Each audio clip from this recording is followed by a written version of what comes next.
हरियाणा के यमुनानगर में बच्चों को तिलक लगाने से रोकने पर एक हिंदूवादी संगठन के कुछ कार्यकर्ता भड़क गए। पुलिस के मुताबिक एक स्कूल में बच्चों के लिए कैंप लगाया गया था। इस दौरान 4 बच्चे माथे पर तिलक लगाकर स्कूल पहुंचे और इस बात पर स्कूल के टीचर ने बच्चों को स्कूल से निकाल दिया, जिसके बाद स्कूल में हंगामा खड़ा हो गया और उस हिंदूवादी संगठन के लोग स्कूल पहुंच गए, जहां टीचर और उस हिंदूवादी संगठन के लोगों के बीच जमकर बहस हुई।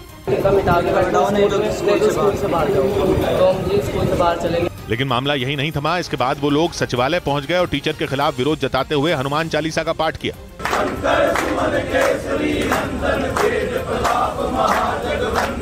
उस हिंदूवादी संगठन के नेता ने आरोप लगाया कि उन्हें शक है कि टीचर को हिंदुओं को टारगेट करने के लिए फंडिंग की जाती है, क्योंकि ये पहली बार नहीं हुआ जब उस टीचर ने स्कूल में बच्चों के टीका लगाने का विरोध किया। इससे पहले भी टीचर के खिलाफ इस तरह की शिकायत की गई थी। ऐसे में लोगों ने टीचर के खिलाफ कार्रवाई की मांग की।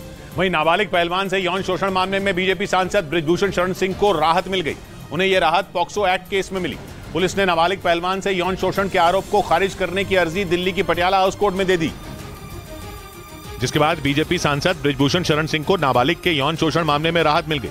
दिल्ली पुलिस के मुताबिक आरोप लगाने वाली नाबालिग पहलवान और उसके पिता के अनुरोध पर उन दोनों का बयान दर्ज किया गया, जिसके आधार पर पॉक्सो एक्ट में केस को रद्द करने की अर्जी दिल्ली की पटियाला हाउस कोर्ट में दाखिल की गई। उस स्टेटमेंट के आधार के ऊपर हमने इसमें कैंसिलेशन रिपोर्ट फाइल की है। पटियाला हाउस कोर्ट में पॉक्सो एक्ट को खारिज करने वाली अर्जी पर सुनवाई 4 जुलाई को होगी। इस बीच सरकार के सूत्रों ने बताया कि इस मामले में पहलवानों से सरकार ने जो वादे किए थे वो पूरे हुए, क्योंकि सरकार ने कहा था कि 15 जून को चार्जशीट दाखिल होगी और वही हुआ।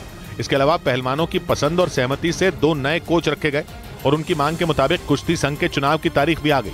साथ ही बृजभूषण शरण सिंह को कुश्ती संघ के कामकाज से अलग किया जा चुका है। उधर उत्तर कोरिया के शासक किम जोंग उन अमेरिका के साथ दक्षिण कोरिया के सैन्य अभ्यास से बुरी तरह भड़क गए। उन्होंने दोनों देशों को इसका अंजाम भुगतने की चेतावनी दे दी। हालांकि किम जोंग उनकी धमकियों की परवाह किए बिना अमेरिका और दक्षिण कोरिया की सेनाओं ने मिलिट्री ड्रिल जारी रखी, और वो भी उत्तर कोरिया के दरवाजे पर। इस सैन्य अभ्यास का जो वीडियो सामने आया उसमें खतरनाक लड़ाकू विमान आसमान से बमों की बारिश करते दिखे। इस मिलिट्री ड्रिल के दौरान हेलीकॉप्टर से भी गोलियां बरसाई गईं।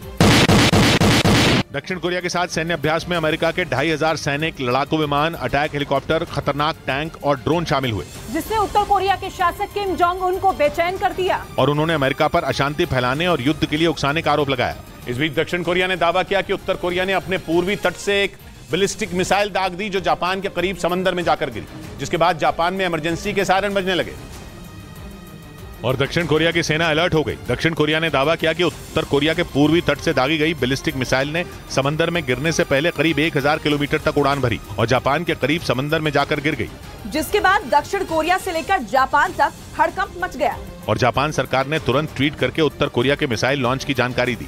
असल में उत्तर कोरिया अमेरिका और दक्षिण कोरिया के बीच चल रही मिलिट्री ड्रिल से बुरी तरह भड़का हुआ है। 2 दिन पहले ही उत्तर कोरिया ने कहा कि उसकी सेना दुश्मनों के उकसावे का करारा जवाब देने के लिए हर वक्त तैयार है।